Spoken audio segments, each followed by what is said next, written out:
Olá, seja muito bem-vindo a mais um episódio do Faz Pensar, o podcast do Viva Rio. Eu sou Raquel de Paula e hoje a gente vai falar de um tema muito interessante, que mistura ciência, política pública e desigualdade social, o acesso à cannabis medicinal no Brasil. Atualmente, quase 900 mil pessoas utilizam extratos da cannabis para tratamento de diferentes doenças no nosso país, segundo o anuário da Kaya Mind de 2025. Mas um frasco de óleo de cannabis pode custar até R$2.000 nas farmácias, principalmente por conta da importação. Com um valor como esse, quem realmente consegue comprar o medicamento? Mas há uma luz no fim do túnel. Em 28 de janeiro desse ano, a Anvisa aprovou novas regras que permitem o cultivo da cannabis medicinal no Brasil, ainda que com restrições. E para me ajudar a conduzir essa conversa, está comigo hoje Maíra Cabral como debatedora. Maíra é psicóloga, coordenadora de saúde mental no Viva Rio e tem experiência no tema da saúde mental, em políticas públicas, em saúde, em especial no campo da redução de danos e da política de atenção integral em álcool e outras drogas no Brasil. Obrigada, Maíra, por topar o convite. Uma alegria estar aqui, um prazer. Obrigada, Raquel. Bom, e para falar desse tema, a gente trouxe 2 convidados que olham para essa realidade a partir de perspectivas diferentes, né? Marilene Esperança, primeiro, que é fundadora e presidente da Abra Rio, associação que luta pelo acesso à cannabis medicinal no Brasil. Marilene é mãe e transformou a experiência do tratamento do próprio filho em uma luta coletiva. E a gente também está com o Romário Nelvo, antropólogo, pesquisador e pós-doutorando no Instituto de Medicina Social da UERJ, que está conduzindo um estudo do Viva Rio sobre cannabis medicinal em unidades do SUS voltadas ao cuidado infanto-juvenil. Sejam bem-vindos ao nosso podcast. Obrigada por aceitarem o convite. Eu que agradeço, um grande prazer estar aqui. Eu que agradeço também, muito obrigado pelo convite, pessoal, vai ser ótimo. Bom, trazendo um contexto aqui pra gente, até pouco tempo atrás, o cultivo da cannabis medicinal era proibido no Brasil, sendo permitido apenas mediante autorização judicial e habeas corpus concedidos a pacientes e associações, né? Então, as pessoas que precisam do medicamento recorrem à importação ou à compra em farmácias a preços muito altos. Agora, com a nova regulamentação da Anvisa, a cannabis poderá ser cultivada para fins medicinais. E a decisão veio depois de uma determinação do Supremo Tribunal de Justiça, que em 2024 pediu à agência regulamentasse o cultivo exclusivamente para uso médico e científico. E aí eu queria fazer uma primeira pergunta aqui para o Romário, enquanto pesquisador nessa área também. Na prática, Romário, o que muda no cenário da cannabis medicinal do Brasil com essa nova regulamentação? E se você acredita que o cultivo nacional pode realmente reduzir o preço do tratamento? Claro, ótima pergunta, Raquel. Primeiro eu gostaria de começar agradecendo agora formalmente a possibilidade de estar aqui batendo esse papo com vocês. Agradecer a Maíra, a gente tem trabalhado agora junto nessa pesquisa, né?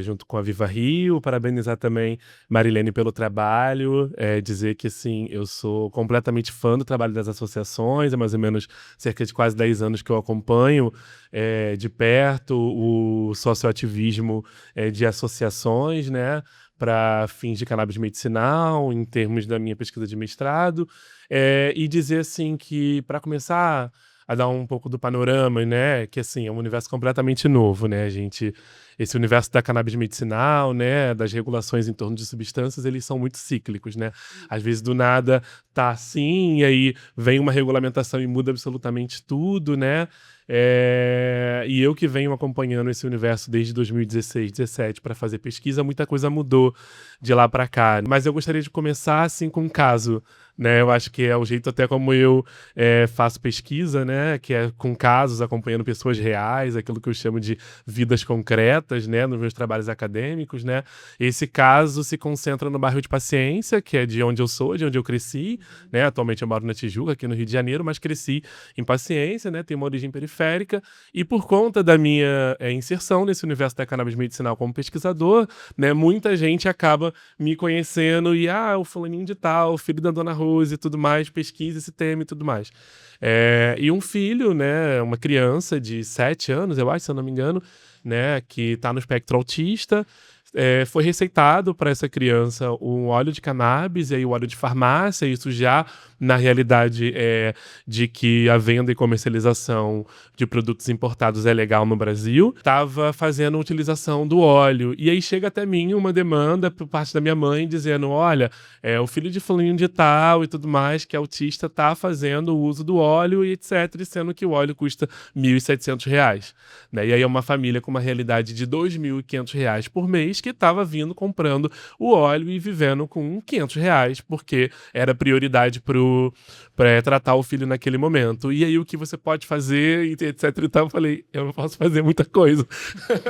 Sou só um pesquisador de ciências humanas, mas posso tentar auxiliar via um tratamento por meio de associação. Então eu expliquei todo o trâmite, como é que funcionava por meio de associação. Eu estou trazendo esse caso porque eu acho que ele faz sentido e ilustra bem a mudança e os ganhos e os avanços com essa nova regulamentação da Anvisa, né? E aí a associação mais próxima, né, que eu conheci era a APEP, e conheço todo o sistema do como é que funciona a associação e tudo mais. Dei mais ou menos o alicerce de como é que se entrava em contato com a associação, expliquei a situação para Margarete, né, que é a presidenta da APEP e tudo mais. A pessoa entrou em contato, depois de um mês mais ou menos, ela é uma boleira, né, ela me faz um bolo assim, entrega para minha mãe e diz muito obrigado e tudo mais, meu filho tá fazendo uso do óleo e tá dando super certo, e um preço super barato, que cabe no bolso, etc e tal. E eu fiquei realmente muito feliz, porque eu falei, nossa, que bom, assim, agora essa pessoa você podia fazer alguma coisa. Exato, né? E aí eu acho que esse caso, assim, ele ilustra bastante um pouco desse novo cenário, né? Porque com essa nova regulamentação da Anvisa, né, que há uma pressão do ativismo já há muito tempo, né, pela regulamentação, né? Então, desde que eu comecei a pesquisar esse tema ainda em 2016, 2017, as associações já falavam sobre a necessidade de regulamentar a cannabis medicinal no Brasil, né? E aí, o que isso significa, né? Regulamentar, né? É você criar um padrão de pesquisa, é você efetivamente regular via a Anvisa a fabricação de medicações, né? As medicações, né, elas serem efetivamente tratadas como medicamento e não como produtos de cannabis medicinal, né? Então, todo esse cenário mais recente, ele efetivamente vem para poder criar uma espécie de um horizonte que efetivamente vai unir ciência, pesquisa e democratização de acesso. Né, eu acho que Marilene, que está aqui, consegue responder isso até melhor do que eu, né, que efetivamente faz esse tipo de trabalho na prática, né, minha posição ela é muito de acompanhar mesmo, né, e de ser pesquisador desse tema, né, mas o que a regulamentação ela permite é fazer com que as associações, universidades e outras entidades jurídicas possam ter a possibilidade de cultivar a cannabis para fins medicinais, né, e estudar. E, ao mesmo tempo, também as associações possam produzir um certo padrão de eficácia, ou as medicações serem regulamentadas. Porque antes o que acontecia no cenário era cada um plantava do seu jeito, né? E produzia óleos e distribuía para associados, né? Isso as associações que tinham autorização judicial para plantio, né? Agora, né, as associações elas vão ter autorização para cultivar cannabis medicinal, né? E vai seguir uma série de regras, né, de protocolos técnicos para fazer com que tanto a medicação quanto a distribuição sigam um certo rigor, né, de vigilância sanitária e também ao mesmo tempo de padrão científico. Então esse cenário é mais ou menos por aí, né? Marilene me corrija se eu tiver errado. Vou aproveitar só para pegar um gancho aqui na fala do Romário e passar para a Marilene a bola, né? A gente teve esse avanço, né? Eu queria te perguntar se você considera um avanço, em que sentido, né, as novas resoluções da Anvisa, né, que estão sendo chamadas de sandbox, né? Que foi a RDC 1011, 1012, 1013, 1014, 1015. Então, para você explicar na prática o que vai mudar no seu trabalho, no dia a dia do seu trabalho na associação, o que muda, o que vocês vão fazer de diferente a partir disso e que novas perspectivas de luta para as associações se abrem, né, e de acesso, como o Romário falou, à medicação para quem mais precisa. Bom, eu acho que... primeiro, obrigada, né, gente? É um prazer enorme sempre estar com vocês, ainda mais numa mesa como essa, né, com pessoas tão inteligentes, né, Romário? Um grande prazer estar ao seu lado nessa conversa. Sempre que precisar, pode me chamar, que eu estou sempre à disposição. Então, acho que o Romário falou super bem, né? Ele ilustrou de uma forma muito clara, né, essa diferença em questão de acesso, do que é realmente ter acesso. Eu só discordo num ponto que sim, essa família conseguiu ter acesso a um produto da associação e achou barato. Mas a maioria da população, para a maioria, o da associação ainda não é barato. Então, assim, o acesso ele ainda não existe para todos, porque a realidade da maioria das famílias atípicas é de BPC, de salário mínimo. Então, com salário mínimo, um óleo da associação, que varia aí, dependendo das associações, entre 180 a 200 reais, para quem recebe um salário mínimo, é muito dinheiro. Né? Então, o acesso ele ainda não é para todos, infelizmente. Mas, em questão da regulamentação, eu acho que ela, sim, ela traz mais segurança, né, para as pessoas trabalharem. Existe uma situação para a ABRA-Rio e existe uma situação para as associações. A ABRA-Rio hoje é uma associação que tem um respaldo jurídico, porque a gente tem uma autorização, né? Mas a grande maioria não tem essa autorização. A grande maioria está em busca, mas ainda não tem. E o sandbox, ele vem... É até meio complexo você falar sobre isso, porque você precisa seguir critérios que não necessariamente, às vezes, a associação vai ter condições de seguir. Porque o que as associações fazem hoje é um produto artesanal, né, com um material que é muito mais em conta de se trabalhar. As associações hoje, o que mantém as associações são os próprios associados. Então, assim, ela não tem uma verba maior para ela poder produzir, comprar um equipamento, fazer um laboratório mais organizado. Não estou dizendo que não é o que se deva fazer. Sim, a gente está produzindo medicamento. Eu sempre digo que eu estou produzindo o medicamento do meu filho. Então, se é do meu filho, eu quero que seja o melhor. Né? Então, é o que eu quero que seja o melhor para os meus associados. Então, sim, tem que ter controle de qualidade, tem que ter profissionais qualificados trabalhando ali para que o negócio funcione da melhor forma.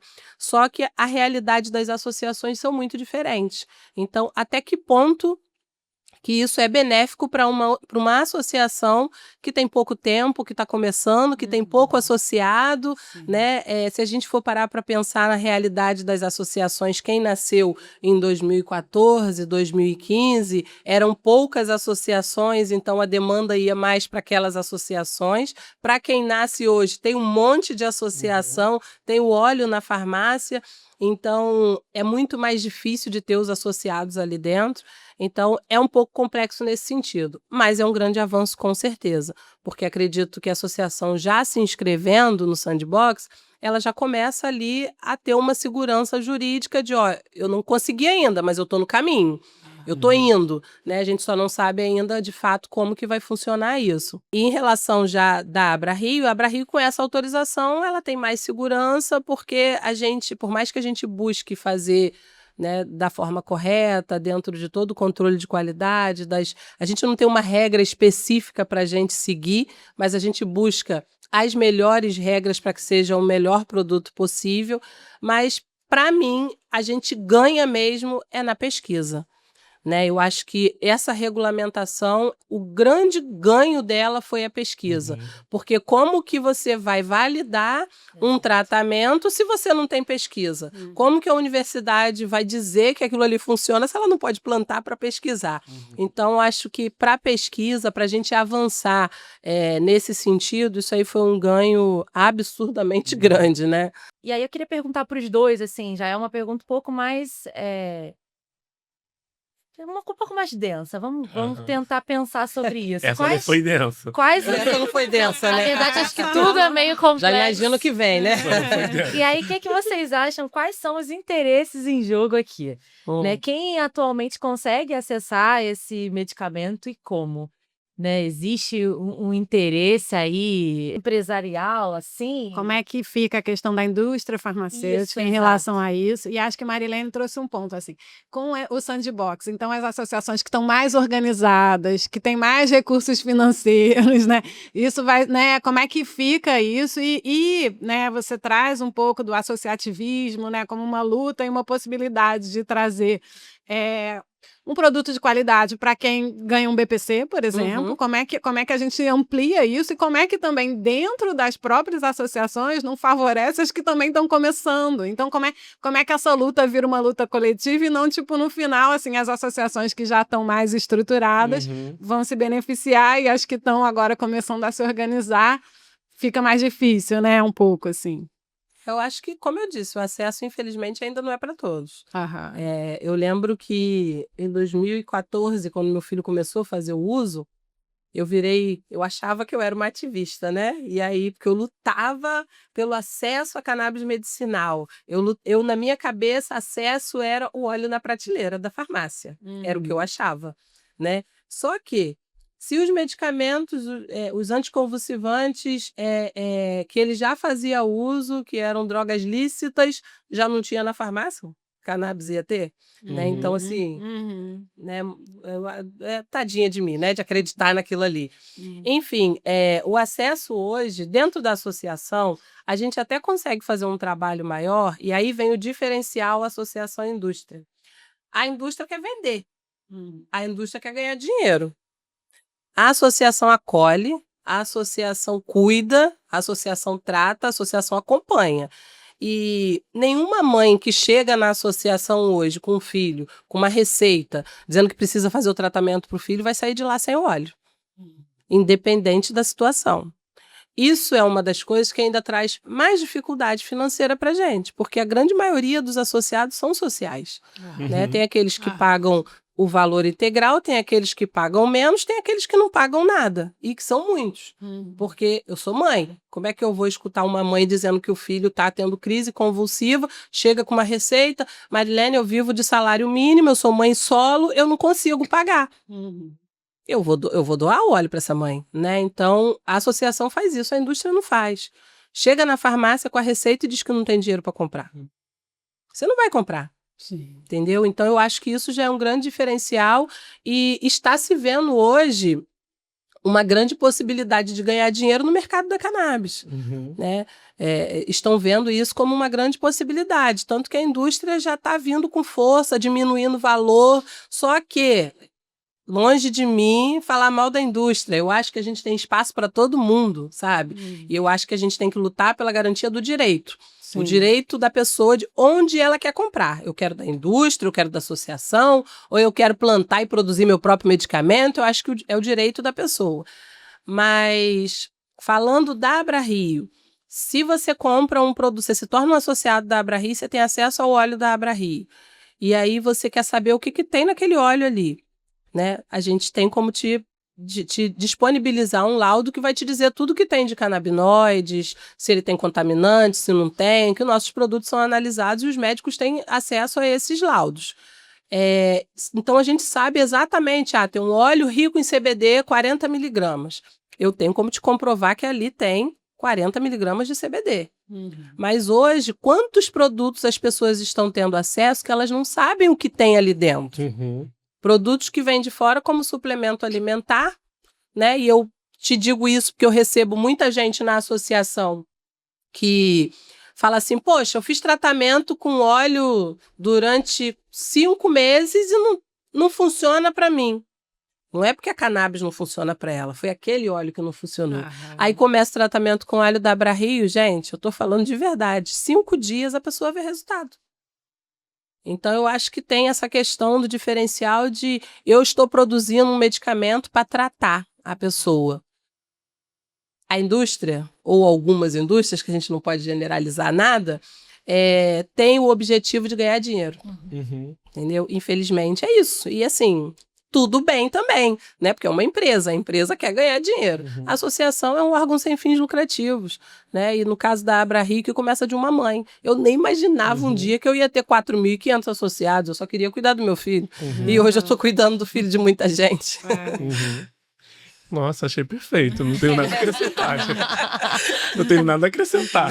A única coisa que eu destacaria, assim, né, é que, te ouvindo falar, eu fico pensando até num pouco dos pressupostos analíticos da minha dissertação de mestrado, né, que foi sobre o associativismo de cannabis medicinal, em que eu já enfatizava essa centralidade do caráter das emoções né, como um dinamizador da luta, né, aquilo que mobiliza, né, e esses marcadores sociais da diferença, como maternidade e uma série de outras interseccionalidades, né. E te ouvindo falar agora, eu fico pensando quanto que isso ainda é muito relevante em termos, né, dessa pergunta tão provocadora que a Raquel nos faz, né, em relação a quais são reais os interesses em relação, por exemplo, às indústrias nesse momento, né, e as associações, né, com esse caráter, né, que surge com o caráter da maternidade como muito central, né, com valores ligados a cuidado, valores ligados à esperança, por exemplo, né, todas essas categorias que são sempre muito mobilizadas socialmente pelos atores políticos, né, elas não são colocadas do nada e num vazio, né, elas são carregadas de esperança, né, e aí eu fico pensando o quanto que, né, te ouvindo falar, é efetivamente uma diferença muito significativa, né? Porque com essa nova regulamentação, por exemplo, eu fico pensando, né, numa associação que pode surgir absolutamente do nada, único e exclusivamente para lucrar. Né? Isso não significa que tem esse caráter histórico de inúmeras associações que surgem por conta de uma luta familiar e etc. Né? E aí eu fico pensando, né? Enfim, pequenas empresas, né? Ou associações, né? Como você chama atenção mesmo. O mercado canábico ele é um mercado muito lucrativo, né? No Brasil ele já é bastante, né? Mas fora do Brasil, então, ele é lucrativo mesmo, né? E aí eu fico pensando, né, nesse lugar, assim, e até mesmo um certo trabalho de construção de memória coletiva, né? Oportunidades como essa, por exemplo, ou seminários e congressos, né, que tem as associações e que tem esse caráter de trazer quem estava mobilizando essa luta desde o início e quem vem mobilizando essa luta com esses recortes e esses marcadores, né? É uma possibilidade interessantíssima de sempre contar e recontar essa história que está acontecendo, né? Não é uma história passada, mas é uma história completamente ativa, né? Para que isso também não se perca nesse cenário em que uma série de coisas podem acontecer. Então, obviamente que a gente estava aqui falando sobre esse marco regulatório, o quanto que ele pode ser muito vantajoso para as associações, mas ao mesmo tempo ele também pode ser problemático, como você mesmo chamou a atenção, né?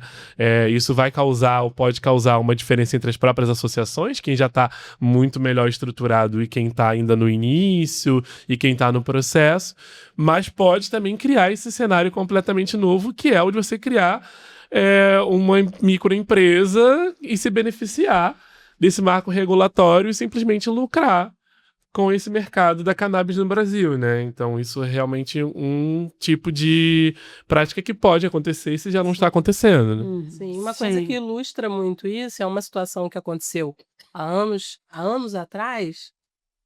Uma coisa que ilustra muito é algo que aconteceu há anos atrás, mas eu acredito que ainda continua acontecendo.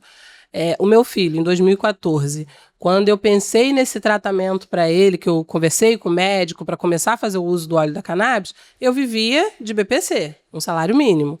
E quando eu fui em busca, para o Lucas, naquela época, era um custo de R$5.000 mensais. E ninguém estendeu a mão para mim, indústria nenhuma, farmácia nenhuma, ninguém importou para mim, não. R$5.000 mensais naquela época. Quem trazia falava para mim, o preço é esse. E aí foi uma associação que me doou um vidro de óleo.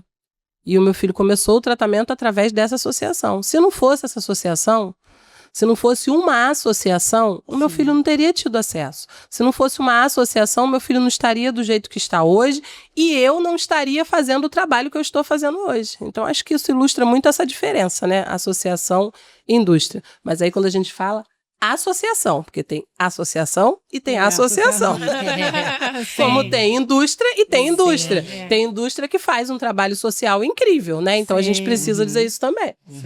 E para a gente avançar um pouquinho aqui na conversa, apesar dessas dificuldades que a gente tem falado, o número de pacientes ele tem crescido, né, no Brasil. 873 mil pessoas utilizando a cannabis medicinal no país para tratar de diversas condições. É importante até a gente citar quais são elas, por exemplo, epilepsia, autismo, Parkinson, Alzheimer, fibromialgia e dores crônicas e outras várias doenças, né? Já é comprovado que existe eficácia. E aí, Romário, você citou a tua pesquisa. Eu queria que você falasse um pouquinho sobre essa pesquisa, contar pra gente o que você conseguiu constatar a partir dos seus estudos. Tá, claro. Então, quando eu pesquisei, né, o tema de cannabis medicinal, né, eu fico oscilando entre cannabis, maconha medicinal, que assim, Aham. a gente utiliza o termo de cannabis, que é o termo, enfim, técnico, científico e tudo mais, né, a nomenclatura da planta, mas o ativismo e o movimento social enfatiza a maconha medicinal, ou Sim. maconha, etc e tal, então às vezes eu vou oscilar, acho que eu vou chamar de maconha em algum momento. Sem Por uma problema. questão política, É, né? por Tem uma uma questão questão política. política, assim. Mas quando eu comecei a estudar esse universo da maconha medicinal, né, lá em 2017, assim, eu confesso que me parecia um universo completamente, assim, restrito, assim. Ainda é muito restrito, então a questão do acesso, né, quem acessa maconha medicinal hoje em dia ainda é um grupo muito restrito, muito seleto, né, a Maristela já havia chamado a atenção para Marilene, perdão, já havia chamado a atenção para isso, mas, assim, lá era uma coisa assim, parecia que eu ia encontrar 2, 3, 4 pessoas só, né? E era mesmo, assim, né? Quando comecei a fazer a pesquisa, eu comecei a acompanhar umas mobilizações que estavam acontecendo aqui na cidade do Rio de Janeiro, então o Dia Nacional pela Maconha Medicinal, eu fui em alguns atos, aí tinha lá algumas associações, aí assisti alguns filmes, alguns documentários, aí eu vi que tinha um pessoal em Brasília, tinha um pessoal no Rio Grande do Norte, tinha um pessoal em João Pessoa, e eu mandava mensagem para essas pessoas para poder conversar e tudo mais, né? E aí eu fui detectando algumas coisas, assim, boa parte dessas pessoas, o que estavam liderando, né, ou a cara do ativismo naquele momento, eram majoritariamente de classe média, né, pelo menos, né, classe média, média alta, com recortes nitidamente raciais, e isso já colocava muito para mim sobre o tipo de enquadramento de horizonte que o que na antropologia, que é onde eu me formei, a gente chama de um campo, né, de pesquisa, né, me apresentava naquele momento, né, mas quando eu comecei a pesquisar, né, eu comecei a participar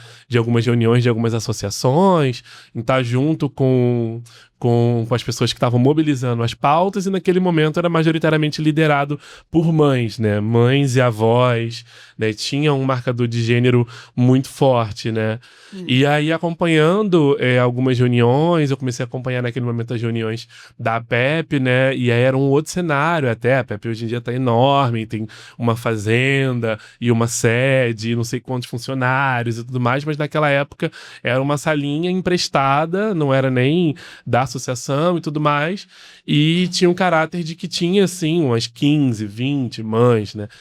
E aí o que eu identificava naquele momento era assim, né? Tinha a Margarete, que tinha autorização judicial para plantar para a filha dela já naquele momento, e que estava ali tentando mobilizar com alguns advogados, com algumas pessoas, muito numa linguagem jurídica, para poder pensar o início dessa nova fase, que é plantio associativo e tudo mais, mas ainda numa linguagem jurídica muito inicial. A minha pesquisa não pegou esse momento. Quando eu terminei a pesquisa, foi quando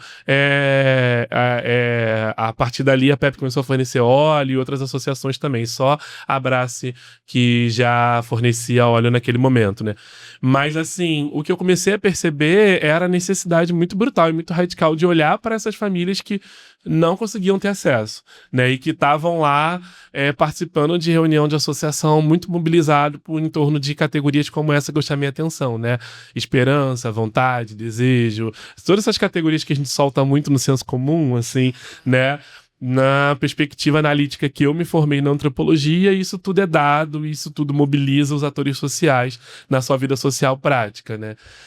E aí, nas reuniões de associação, eu comecei a perceber o quanto que algumas mães, algumas avós, né, me contavam experiências do tipo, não, eu tenho uma filha, eu tenho um neto que tem esse diagnóstico, essa doença rara e tudo mais, e eu tô aqui participando das reuniões porque eu quero conseguir o óleo. E eu pensei, opa, tá, então não existe o óleo para essa pessoa, né? Então eu vinha de uma realidade em que todo material bibliográfico, material audiovisual que eu vinha consumindo, parecia que as pessoas estavam tendo acesso, né? E na realidade da pesquisa eu comecei a perceber que na verdade não, assim, majoritariamente as pessoas não tinham acesso, ainda mais naquele momento em que o cenário era por importação, né? Não era um cenário que você tinha, né, o fornecimento de óleo via associação, como hoje em dia já é uma realidade muito mais concreta, né?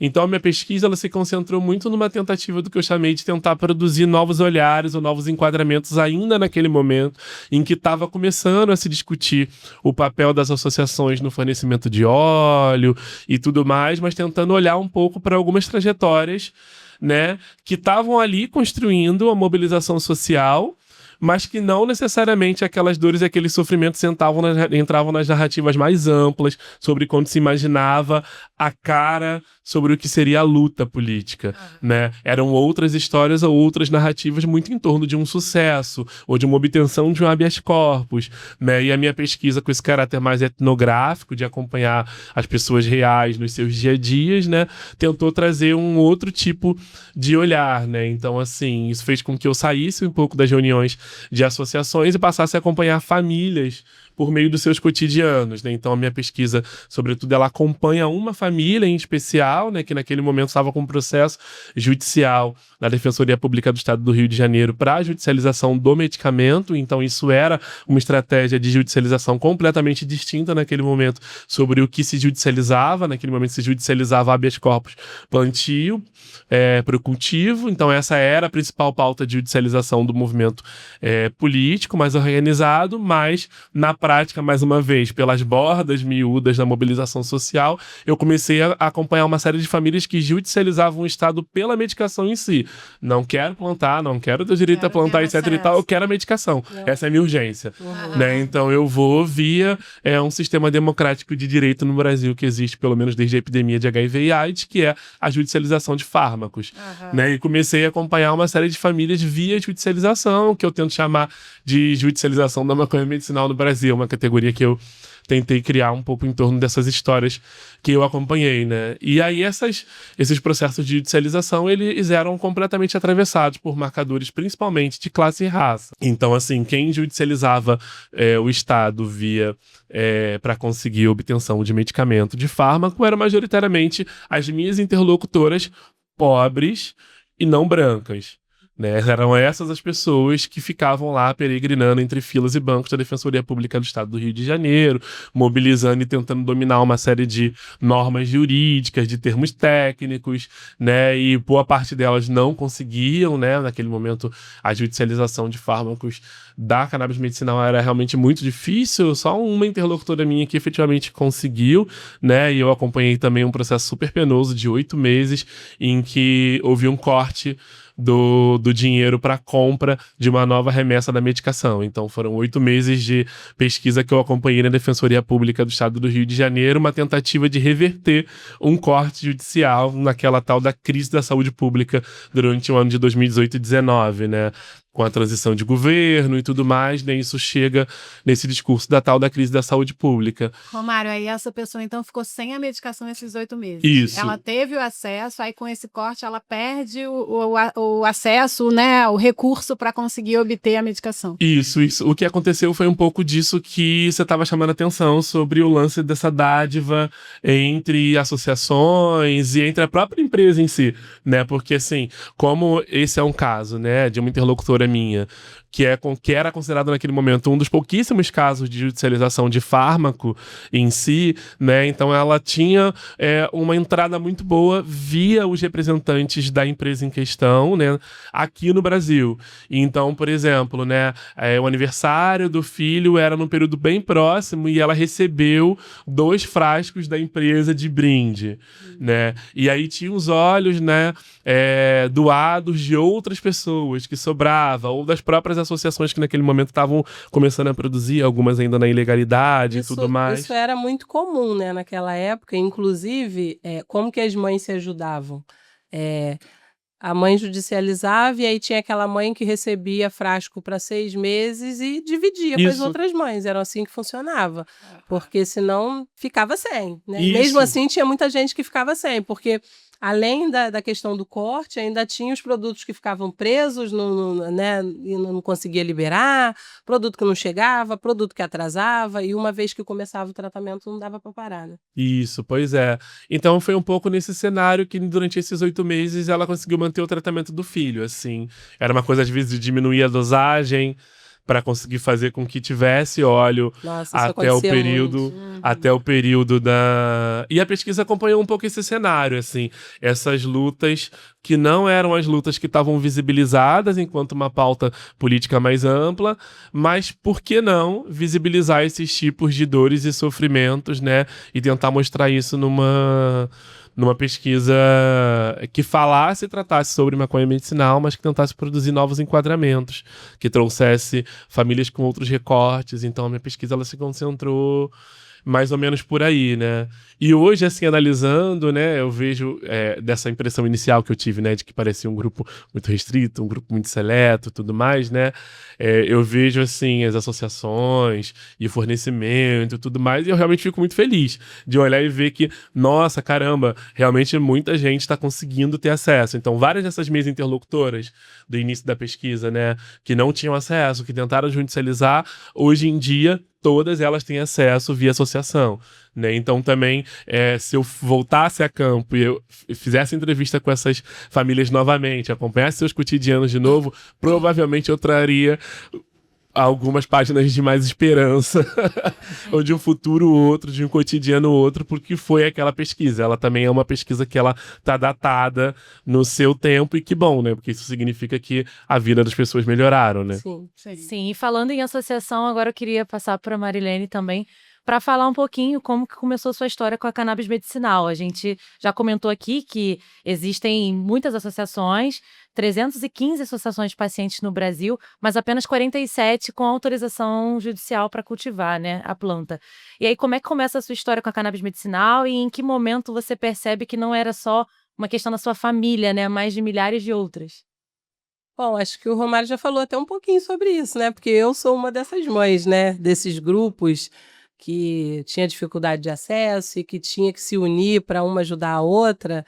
A diferença é que o meu filho não se deu bem com os óleos importados. O Lucas, ele, vou resumir, porque a história é bem longa, né? Senão o podcast vira um filme. O Lucas, ele hoje está com 24 anos e é o meu filho mais velho. E ele, com 4 anos de idade, ele teve uma crise convulsiva, sem febre, sem explicação. E dessa crise convulsiva veio outra, que veio outra. E quando a gente percebeu, o Lucas estava fazendo uso de 6 anticonvulsivantes em doses altas e com em torno de 50, 60 crises epiléticas por dia. E era troca-troca de médicos, de medicamentos. Cada vez que ia no médico aumentava uma dose ou trocava por outro medicamento. Isso por 1 ano nessa luta de troca-troca de médicos, até que aos 5 anos de idade, ele numa crise muito forte, ele bateu a cabeça, ficou desacordado por um tempo e teve que fazer uns exames mais específicos. E foi aí que o neurologista que atendia ele encaminhou ele para um especialista, o Dr. Eduardo Faverê. E aí, chegando no Dr. Eduardo, ele diagnosticou o Lucas com uma síndrome chamada Rasmussen, que é uma síndrome que causa epilepsia de difícil controle, dentre outras situações. Me explicou como que seria e naquele momento ele falou, olha, eu vou cuidar do Lucas como se ele fosse meu filho. E desde então ele nunca mais nos abandonou.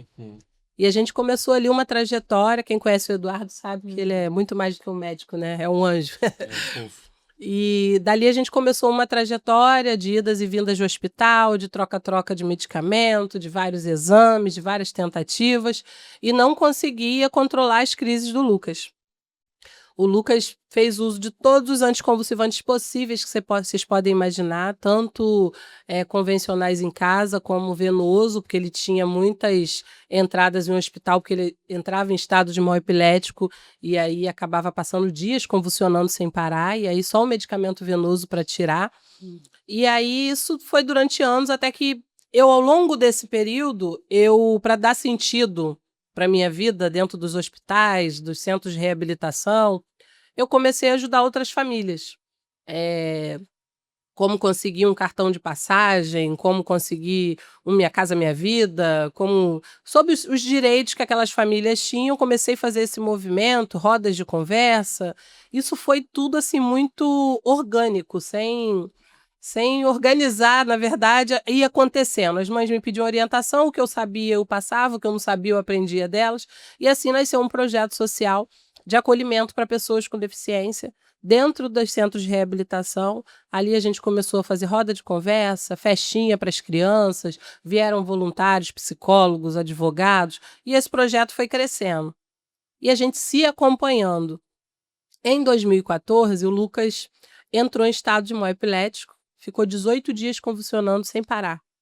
E ele perdeu tudo. O Lucas parou de andar, parou de falar. O Lucas só mexia os olhos, ficou num estado vegetativo, nem o pescoço ele sustentava. E quando ele saiu do hospital, que eu fui falar com o Eduardo, no Instituto do Cérebro, onde ele se tratava, quando eu cheguei lá, eu lembro que cheguei com o Lucas numa cadeira de roda, o Eduardo chorou quando viu o Lucas naquele estado. E eu falei para ele, eu não suporto mais. Naquele dia, eu falei para o Eduardo que se não houvesse algo que pudesse mudar a história do meu filho, eu estava a ponto de tirar a vida do meu filho e tirar a minha, porque eu já não aguentava mais sentar pelas calçadas da rua com o Lucas convulsionando, ter que esperar passar, e as pessoas atravessavam a rua, as pessoas viravam a cara, as pessoas tinham medo de chegar perto. Muitas preconceito e muitas medo do desconhecido, né? Então era uma luta diária, eu não tinha vida. E o meu filho também não. E é um sentimento de impotência muito grande, porque não é algo que você dá um medicamento e melhora, você simplesmente tem que sentar e esperar passar. E aí ele falou, olha, tem umas mães trazendo extrato de canabidiol de fora do país, dando para os filhos e está tendo resultado. Essas mães na época era a Margarete, a Catiele, entre outras. E aí me passou os contatos, eu fui atrás delas e a gente começou a conversar, eu comecei a fazer parte desse movimento da PEP, que nem sabia que ainda ia existir a Isso PEP. era lá em 2014, Lá em 2014. Uhum. E aí, ali a gente começou um movimento, o Lucas recebeu a doação de um óleo importado, que era isolado, era CBD, e ele teve uma piora, não ajudou, mas eu continuei tentando, e naquela época, quando eu fui tentar importar para o Lucas, além de ser proibido importar, o Eduardo não, ele falou, mas ele não podia prescrever, então era tudo ilegal, tudo era errado, não podia fazer. Eu tinha um preconceito ainda muito grande, porque para mim maconha era coisa errada, né? Eu aprendi dessa forma, mas quando eu olhei para o meu filho e falei drogado por drogado, ele já está. E o tratamento para o Lucas naquela época, como eu disse anteriormente, era em torno de R$5.000 mensais. E eu vivia de salário mínimo, era impossível. Mas eu continuei falando com uma mãe, com outra, até que eu cheguei numa mãe que me apresentou o Cassiano, da Abrace. Uhum. O Cassiano estava iniciando, ele produzia na cozinha da casa dele ainda na época. E aí, quando eu falei para ele da situação do Lucas, imediatamente ele mandou um vidro de óleo, que era riquíssimo em THC. Naquela época não tinha controle, você não sabia nem qual era a planta que você estava utilizando. E aí mandou o óleo, eu comecei a usar no Lucas, e com 15 dias o Lucas estava sustentando o pescoço. Com 1 mês de uso de óleo, eu peguei meu filho em pé no quarto. E as crises zeraram naquele período. Só que o que acontecia? Como não existia um controle, hoje é artesanal, antes era o artesanal do artesanal, né? Que era na cozinha. Então, como não tinha um controle, ele fazia o tratamento, ele melhorava. Quando vinha um novo vidro, a gente tinha que recomeçar.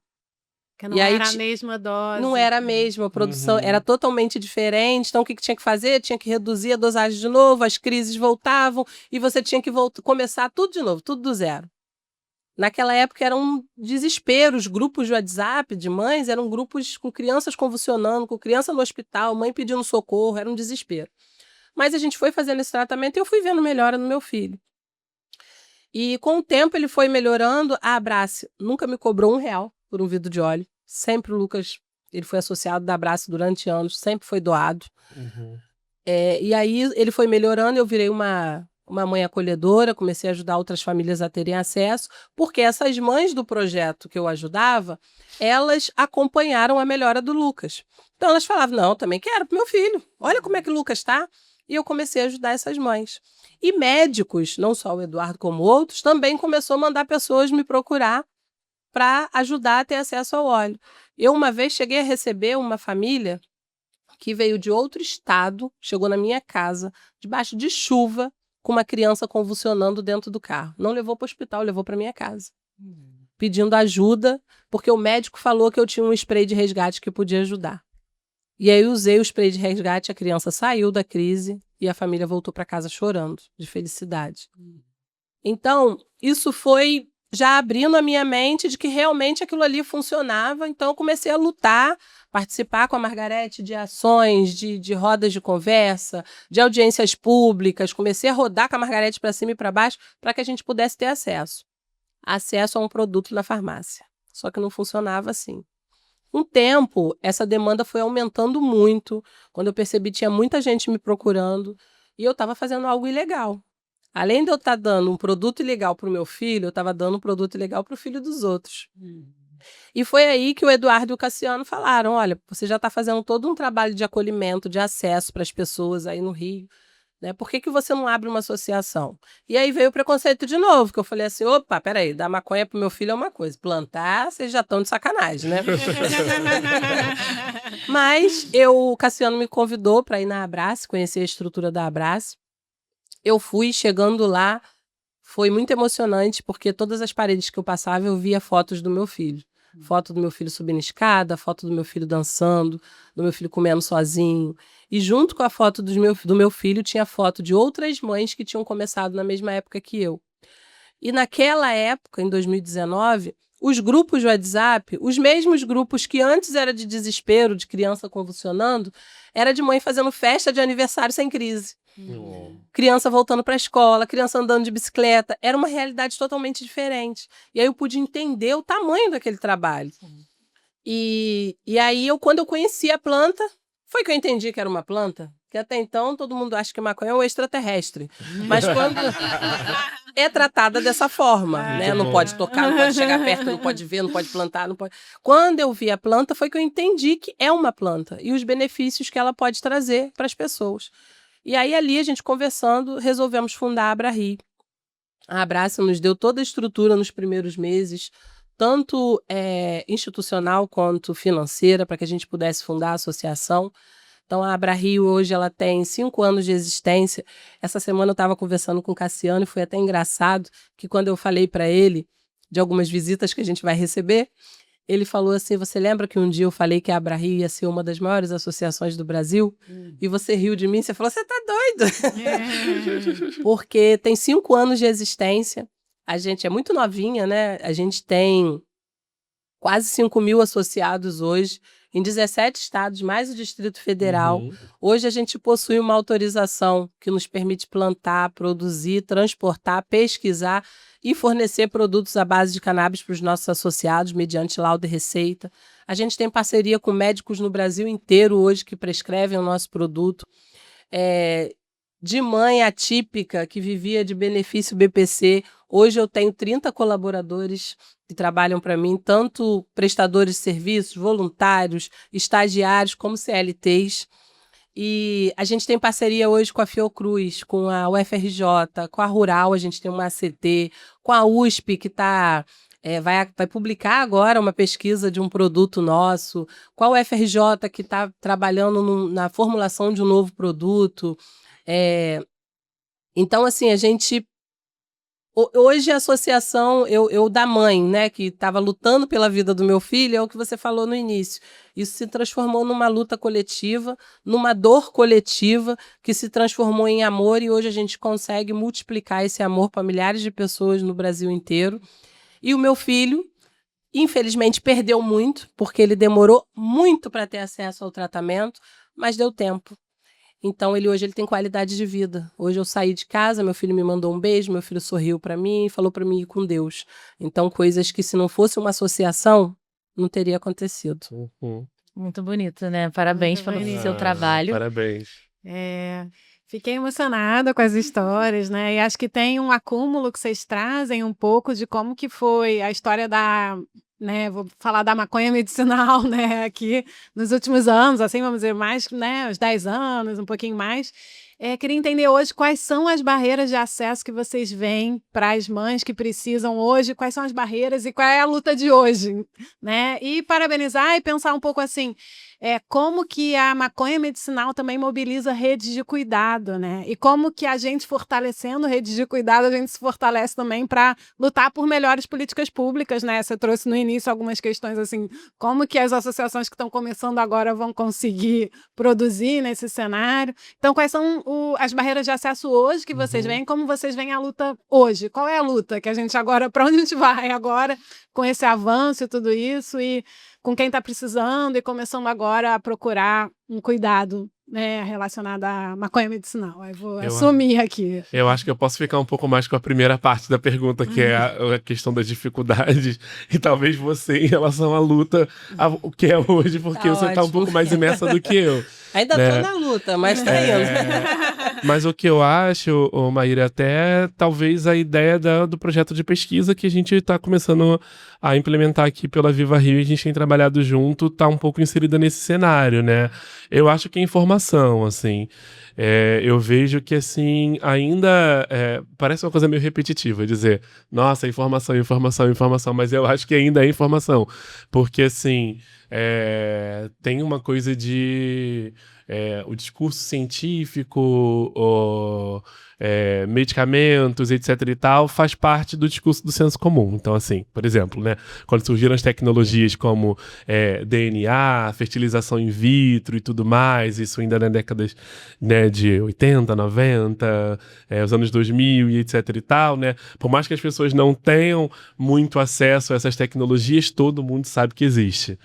Né? Então tem uma coisa de que em algum momento o que é construído como conhecimento científico chega nas pessoas, né? Tanto que exame de DNA, por exemplo, você tinha um programa que revelava exames e tudo mais, isso na década de 90. Então eu acho que assim, é muito difícil as pessoas não saberem que maconha medicinal existe, mas as pessoas efetivamente sabem como se acessa, mas as pessoas efetivamente sabem para que trata, as pessoas efetivamente sabem que pro caso dela, né, ou de um filho, de uma filha, etc e tal, pode ser que aquilo faça efeito e efeito positivo, né, que aquilo tenha efetivamente um tratamento eficaz, né, então eu acho que ainda é a questão de informação mesmo, de fato, assim, as pessoas ainda sabem efetivamente muito pouco, né, elas sabem que existe, né, porque eu acho que chega um momento em que as coisas, né, científicas, elas se massificam de fato, né, e começam a entrar numa linguagem de senso comum, mas efetivamente as pessoas sabem que aquilo pode ser para ela, né?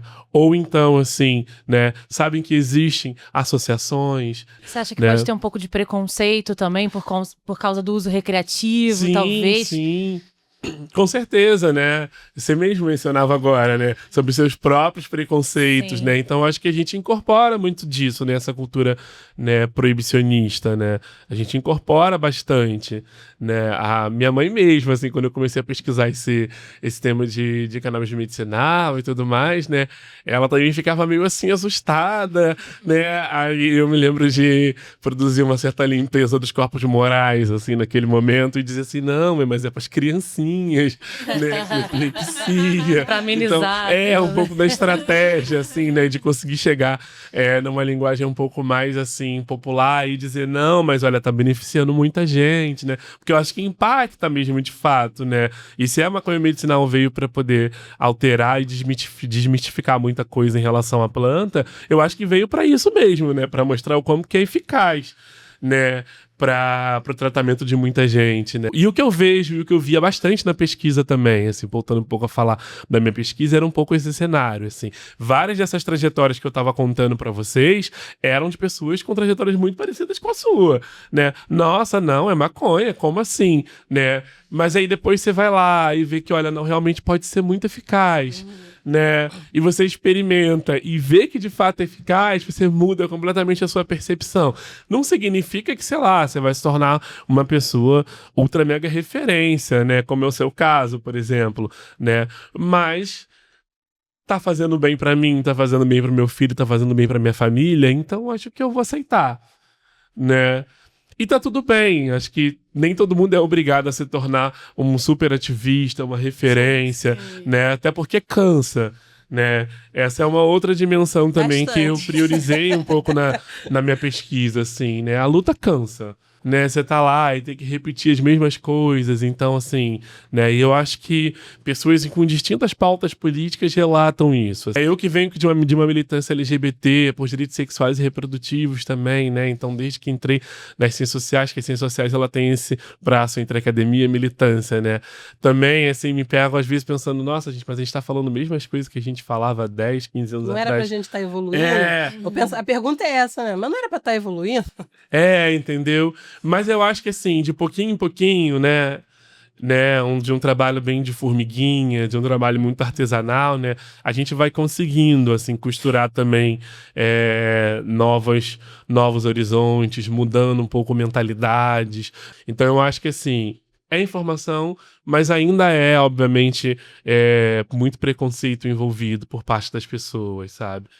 Mas que efetivamente as coisas elas mudam quando elas mudam, né, gente? E eu também não consigo olhar assim, pensar numa pessoa que, nossa, eu tinha um preconceito enorme e agora que eu tô conseguindo ter acesso e tá funcionando, e aí uma relação quase que de interesse, né? Eu não consigo olhar pra essa pessoa e também julgar, sabe? A cultura proibicionista das substâncias, né, das drogas, ela é realmente muito forte, muito potente, mas vários dos preconceitos moralistas em relação às substâncias, eles também são médicos científicos, eles são religiosos, eles são políticos e morais, mas eles também são médicos científicos. Vários pressupostos médicos científicos vieram para poder colocar as drogas nesse lugar de proibição. Então, quando a gente fala, né, de barreiras para acesso, a gente está falando sobre um universo muito amplo, né, que está lidando, obviamente, com a informação que eu acesso aqui como uma pessoa comum, que vive minha vida cotidiana, mas a gente está falando também de uma série de processos sociais e históricos muito amplos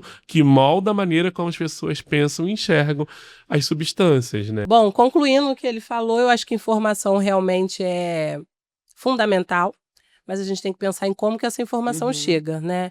O preconceito, ele existe até em quem faz uso e tem bons resultados. Tem gente que faz uso do óleo, eu faço uso de cannabis medicinal. Mas maconha tá errado, fumar maconha é errado, fumar maconha não, isso não pode. Então, eu acho que a informação ela precisa chegar com muito cuidado. E se a gente for parar para pensar, inclusive, em mães atípicas, periféricas, que às vezes você chega para falar, com todo respeito, né, aos médicos, aos pesquisadores, às pessoas em gerais, é muito mais fácil uma mãe atípica periférica ouvir de uma outra mãe do que qualquer outra pessoa. Porque eu já ouvi caso da mãe virar e falar assim, essa maconha que você está falando aí é a maconha que levou meu filho para o tráfico. Eu perdi meu filho para maconha. Agora, quando é uma mãe que chega e fala sobre o tratamento, sobre o resultado, e mostra o resultado do seu próprio filho, ela, no mínimo, ela vai parar para ouvir. Então, eu acho que essa informação mais delicada, mais cuidadosa, ela precisa chegar, porque ela, infelizmente, ela não está chegando dentro das comunidades. Ainda tem muita gente que não sabe que pode tratar com cannabis. Tem muita gente que tem filho autista e nem sabe que o filho é autista. Então, acho que a informação geral tem que chegar ainda para muita gente que não chega. Mas, a gente falando em questão de lutas, né? Eu acho que a gente vem de muita luta, né? Ouvindo o Romário falar aqui, parece que passou um filme na minha cabeça, sabe? Que eu estava me imaginando aqui, sentada na calçada, me imaginando em audiência pública, me imaginando em roda de conversa, em reunião com as mães. E eu fiquei cansada só de lembrar. Porque realmente é cansativo, né? E aí o que você escuta ao decorrer desse tempo, nossa, Marilene, você é muito forte. Guerreira, nossa, né? como você é guerreira. Gente, não chama a mulher típica de guerreira, não. Porque você pensa assim, a gente é guerreira, mas ninguém quer ser guerreira, né? Então, quer ter seu direito a ser guerreira. Exatamente, assim, então é cansativo, mas é algo que uma vez também que você começa, você não tem nem direito de parar e de voltar atrás. Se hoje eu pensar assim, acordar e falar, a partir de hoje eu vou cuidar só do meu filho, eu não posso. Eu tenho uma responsabilidade muito grande por trás que vem de muita gente, né? Então, hoje a luta é outra. Hoje a gente vem lutando para ter acesso, a gente vem lutando para poder falar de maconha, a gente vem lutando para poder ter acesso à maconha, a gente tem aí assim, a gente vem de uma situação de será que um dia vai acontecer? E aí a gente passou para vai acontecer. E agora como que vai acontecer. Então, são etapas que a gente está passando. E no caso, né, eu não posso falar por todos, mas acredito que é mais ou menos isso, falando em caso da AbraRio, a nossa luta hoje é para que a gente possa, de fato, ter acesso a cannabis medicinal pelo SUS através de um cultivo nacional e em parceria com as prefeituras. Porque o que acontece? Se a AbraRio consegue, numa parceria com uma prefeitura, fornecer para o SUS, a gente está gerando saúde, a gente está gerando emprego, a gente está gerando renda, tudo isso dentro do nosso país, e condições para isso a gente tem. Né? Porque como a gente, voltando naquele assunto das associações que hoje vão se beneficiar e das que não vão, não adianta você virar para uma associação que tem poucos associados, que atende poucas pessoas, então ela não tem um fluxo de caixa melhor, e falar, você vai seguir essas regras aqui, se você não der condições a ela para isso. Né? Então, eu acho que a luta é mais ou menos essa, para que a gente possa, para quem de fato quer seguir regra, porque você também precisa querer. Porque eu venho de uma origem de quem, diferente de muitas situações lá de trás, como você falou, de gente que era pele branca, Zona Sul, né? Eu sou hoje a única mulher negra presidente de uma associação de cannabis no Brasil. Caramba. Então, eu sou uma mulher negra, periférica, que comecei sem nada. E a AbraRio continua não tendo nada, porque tudo que a gente tem é alugado. A nossa sede no centro de Niterói é alugada, a nossa fazenda em Cachoeira de Macacu é alugada, os nossos funcionários são CLTs, então tem custo. Comecei do zero e consegui construir isso. Hoje a gente tem um laboratório, a gente tem um farmacêutico responsável técnico, a gente tem uma engenheira agrônoma responsável pelo cultivo, a gente conseguiu. Então outros também podem conseguir. Mas para isso é necessário que tenha algum incentivo, que tenha alguma ajuda. Ninguém consegue fazer nada sozinho. Sim. Ninguém faz nada sozinho. Então acho que a luta é essa. Para mim a luta principal é que, assim como meu filho teve acesso, mas foi através de uma associação, hoje eu faço o possível para dar acesso ao máximo de pessoas possíveis, mas mesmo assim eu não consigo atender a todos. Tem muita gente ainda que não consegue ter esse acesso, mas acesso para mim é SUS. Acesso é a pessoa passar numa consulta, depois chegar lá na farmacinha do SUS e pegar o seu produto e ir para casa. E isso é possível fazer através das associações. A gente também gerando emprego e renda. Perfeito. E você entrou justamente no tópico que a gente ia falar agora, nosso último bloco, para falar sobre justamente o papel do SUS, né? Hoje a gente tem cerca de 128 milhões de brasileiros atendidos pelo SUS. Em teoria, ele poderia ser um caminho para democratizar esse tratamento, como você está falando agora, né? No Rio de Janeiro tem uma lei de 2023 que prevê a distribuição gratuita de medicamentos à base de canabidiol pelo SUS para algumas doenças, mas a política ainda está em fase de implementação. E aí eu queria até que a Maíra trouxesse um pouquinho do trabalho que existe em Búzios nesse sentido. Bom, a gente no estado do Rio teve 2 experiências, né, de fornecimento de cannabis no SUS, né, de medicamentos à base de cannabis no SUS. Uma foi em Volta Redonda, que teve um ambulatório, um projeto de lei, e foi descontinuado, porque é uma luta política com muitos interesses em jogo, como a gente vem falando aqui. E essa de Búzios, que é uma clínica, né, da clínica Beija-Flor, que eles fornecem para crianças com TEA, né, famílias que têm crianças com TEA e também epilepsias e tudo isso. E lá eles tiveram uma experiência também de ter também derrubado o projeto de lei, volta na luta, e aí criaram um recurso que as famílias recebem, um recurso financeiro, para poder ter acesso, aí podem comprar via associação, via indústria farmacêutica, dar uma autonomia para a família escolher a forma de acesso que vai usar esse recurso, né? Mas aí acho que a gente traz uma questão, como é que a gente amplia o acesso, né? E aí acho que tem ampliar o acesso com informação de qualidade, discutindo as questões de preconceito, né? Então, assim, né? Não é... Você é muito formado, não só no proibicionismo no Brasil, mas num moralismo muito forte, muitas vezes religioso, como é que a gente respeita a religião das pessoas também e amplia o acesso a uma coisa que pode ser benéfica e de cura para uma família, né? Então, a gente começou uma pesquisa, né, Romário, que a gente está começando aqui nos CAPCIs da cidade do Rio de Janeiro, de como é que as pessoas estão vendo isso, né? Como é que as famílias estão vendo isso, que isso está chegando, não está chegando. E aí, você traz uma última questão, né, Marilene? Como é que isso chega no SUS, fortalecendo quem está nessa luta, sim, desde o início, com recurso público para que as associações também se fortaleçam e possam produzir um produto, um medicamento de qualidade para quem precisa, né? Então, assim, acho que um pouco como é que a gente está nessa intenção de fortalecer isso com uma pesquisa que a gente está começando, mas acho que é como é que a gente democratiza esse acesso no SUS, né? E de uma forma que as pessoas sabem o que estão consumindo, como estão consumindo, qual é a história disso, o que isso tem a ver com maconha, redução de danos, com escravidão, né? O quanto que também não teve um preconceito relacionado a essa planta, que tem, né? Que outros preconceitos tem nisso, né? Que tem a ver até com a própria colonização do país. Enfim, estou abrindo várias questões e nem sei se a gente fecha hoje aqui nesse podcast, fica para um episódio 2, mas um pouco para ouvir vocês como é que vocês veem essas questões aí. Pode ser só inicial e a gente segue depois, né, Raquel? Não, eu acho que dentro do que você está falando, dá para encaixar uma outra pergunta que eu tinha separado. Como vocês veem essa questão da distribuição dos medicamentos à base de cannabis serem pelo SUS e o que as famílias, né, Marilene, esperam quando a gente fala, vai ter no SUS agora, o que é isso para elas, né? Pode ser um divisor de águas, realmente, como você estava falando. Acho que é um pouquinho disso que a gente quer. Eu acho que as famílias esperam, aí eu não vou nem falar como associação, vou falar como mãe, né? Espera segurança de que vai começar um tratamento e vai continuar o tratamento. Vai dar continuidade. Vai dar continuidade, porque ter um filho que tem 50 crises por dia convulsionando é terrível. Mas você vê essas crises ser controladas e depois você saber que a qualquer momento elas podem voltar, é pior ainda. Sim. Então, se o projeto ele for visto de uma forma mais humana e menos política, talvez ele não seja descontinuado. Sim. Entendeu? Porque se você vai comprar um produto, né? Eu não quero nem entrar muito nesse mérito, que isso é complexo demais. Mas você a prefeitura for comprar um produto que é caro, ela já vai atender uma demanda muito pequena.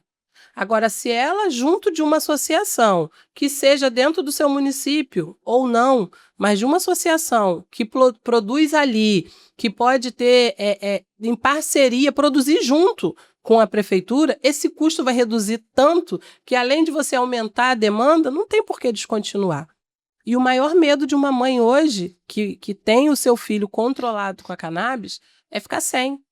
É o maior desespero. Eu escuto lá esses dias um entregador falou para mim, ele falou, Marilene, o motoboy, ele falou, trabalhei em farmácia durante muitos anos.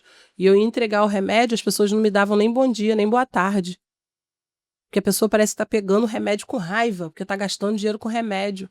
Hoje, quando eu entrego a caixinha do óleo para as pessoas, ele falou que ele ganha bolo, ele ganha caixinha, ele ganha caixa de bombom, a pessoa chama para entrar, para tomar café, para beber uma água. Tem gente que ele falou que quando vê a moto chegando, fala, minha esperança chegou, porque sabe que aquilo ali está mudando a vida de toda a família.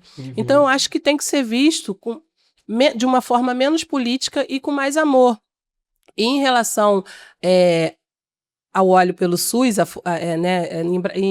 lá em Búzios, inclusive, a Abrario teve uma participação nessa construção, em Volta Redonda também, a gente participou de audiência pública, a gente ajudou na construção do projeto. Em Búzios, inclusive, quando eu fui no primeiro evento lá, eu conheci muitas famílias que estavam ansiosas para começar esse tratamento com os filhos, e aí a Abrario, ela acolheu 100 famílias por um ano, e a gente doou óleo para 100 famílias durante um ano, até que a Prefeitura de Búzios começasse a fazer essa distribuição de fato pelo SUS.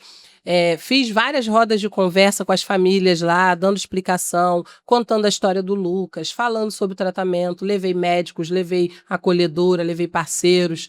Então, assim, levei inclusive a neta do presidente, né, a Bia, que é associada da Abrario, a gente levou a Bia lá, que a Bia, ela faz uso do óleo, levou ela para ela conhecer o projeto, para a gente fortalecer esse projeto, mas a gente ainda vive num mundo que a política parece que está sempre em primeiro lugar, né? Então, se você não olhar com mais amor, com mais empatia, com mais respeito para a dor do outro, fica difícil das coisas concluírem, né? Às vezes até começa, mas não conclui. Sim, e aí antes de passar para você, Romário, já vou fazer uma última pergunta para a gente fechar. Aproveitando sobre a pesquisa que a Maíra citou, acho que se a gente puder falar rapidamente só o que se dá essa pesquisa, como que ela está acontecendo, e aí você pode responder as duas numa só, fica à vontade. Claro, pode sim. Quando vocês mencionam em relação ao SUS, assim, eu como pesquisador que estou nessa interface do que a gente chama de antropologia da saúde, antropologia do corpo, né, que é onde eu me formei, né, eu sempre acho e acredito que tudo que diz respeito ao assunto relacionado à saúde precisa se pensar no SUS, assim. O SUS é revolucionário, é democrático, enfim. E ao mesmo tempo, SUS é um processo de formação de Estado, né?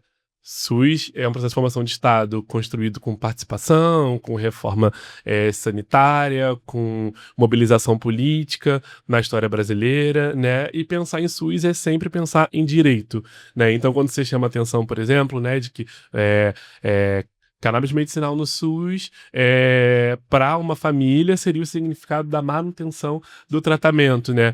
Porque isso diz respeito ao fato de que, quando chega no SUS, se institucionaliza como direito, né? Então, eu acho que quando a gente pensa sobre maconha medicinal e SUS, a gente está pensando sobre direito à saúde, acesso à saúde, né? Então, na minha projeção, né, pensar em cannabis medicinal, maconha medicinal e SUS é disputar direito ao acesso à saúde, né? E eu acho que essa nossa pesquisa, né, ela também está um pouco vindo nesse arcabouço, né? Muito em torno do direito à saúde, acesso à saúde, né? Ela está bem começando, está bem no inicinho ainda. A Maíra pode até falar melhor do que eu, na verdade, né? Mas a gente está com interesse em acompanhar infâncias, né? Autismos e o uso de cannabis medicinal, com recortes de classe, com recortes de raça. Então é muito do que a gente conversou, inclusive aqui hoje, né? Para poder pensar como que inúmeras famílias podem ser atendidas, né? Famílias que são atendidas pela rede de atenção psicossocial daqui do estado do Rio de Janeiro, que a Viva Rio atua, né? E como que algumas famílias podem ser atendidas e beneficiadas pelo uso de cannabis para essa especificidade de saúde em especial, né? E ainda pensando mais uma vez, né, em relação ao SUS, em relação ao Estado, né? Agora acho que é o meu lado um pouco mais analista, um pouco mais professor, então vou falar até um pouco mais olhando para cá, né? Eu acho que chamar o SUS, né, chamar o Estado para o meio dessa seara toda, desse universo todo de maconha medicinal que já tem aí 10, 15 anos já de discussão no Brasil, é chamar um pouco também para responsabilização em torno do cuidado. Porque quando a gente está pensando em maconha medicinal no Brasil, a gente está pensando em cuidado o tempo todo, né? Então, Marilene, quando menciona muito, né, a sua pulsão ativista, né, em torno primeiro para o seu filho em relação ao cuidado dele, e depois ela se tornando também esse agente de cuidado, né, a gente vem pensando muito no modo como essas pessoas são imersas em redes de cuidado o tempo todo, né? E pensar direito à saúde, acesso à saúde, né, é responsabilizar também o Estado pelo cuidado, né, porque assim, né, tem se discutido muito academicamente falando um conceito que no Brasil tem sido traduzido só agora, mas fora do Brasil existe no feminismo negro desde a década de 90, que é a justiça reprodutiva, né, em termos muito, muito, muito, muito gerais e resumido, justiça reprodutiva é você pensar, né, não só pura e simplesmente como direito ao aborto, por exemplo, mas o direito a não ter filhos, a ter filhos e em que condições criá-los, né? Então, quando a gente pensa em maconha medicinal, a gente também pode pensar em justiça reprodutiva, que é em que condições, em quais condições eu posso criar um filho, né? E isso diz respeito ao acesso à saúde, isso diz respeito à diminuição de crise convulsiva, isso diz respeito à qualidade de vida. Então, quando pensa maconha medicinal e SUS, né, eu leio também por essa ordem, né, da distribuição de responsabilização do Estado pelo cuidado, né? E ao mesmo tempo de uma justiça que seja efetivamente reprodutiva, né? Porque a reprodução nesse caso ela vai ter sendo entendida como uma reprodução que ela é política, que ela é cotidiana e não pura e simplesmente o ato fisiológico do parto em si, mas o criar cotidiano, né? E o Estado é parte, né? Ou deveria ser parte, né, dessa malha de cuidado o tempo todo. Perfeito, eu acho que A gente conseguiu trazer um panorama muito legal. E, assim, a gente tem muito mais ainda para debater nesse tema. A gente chega ao final do episódio de hoje com reflexões importantíssimas. A cannabis medicinal, ela pode representar uma revolução no tratamento de várias doenças, mas a gente ainda tem questões essenciais. Quem, de fato, tem direito a essa inovação em saúde? Que estudos científicos têm sido feitos e são relevantes nesse campo? Se ela vai ser um tratamento para muitos ou direito de todos, como falamos agora, vai depender de decisões políticas, científicas e sociais que estão sendo tomadas nesse momento. E esse foi mais um episódio do Faz Pensar, o podcast do Viva Rio. Eu quero agradecer Maíra, Romário, Marilene, pela conversa importante que a gente teve hoje. Eu que agradeço. Eu que agradeço. Gente, segue lá, Abra Rio, venha nos conhecer. Isso aí. Ficamos em Niterói. Também, Obrigada, gente. também agradeço, acho que foi uma conversa bem produtiva, né? Sim. E que a gente produziu junto aqui. Então, agradecer também, uma alegria. Com gostinho de quero mais, né? Com certeza, verdade, é verdade. Com certeza. E obrigada a você também que nos ouviu até aqui. Se você gostou do episódio, compartilha com outras pessoas e continue acompanhando os nossos debates. Até o próximo.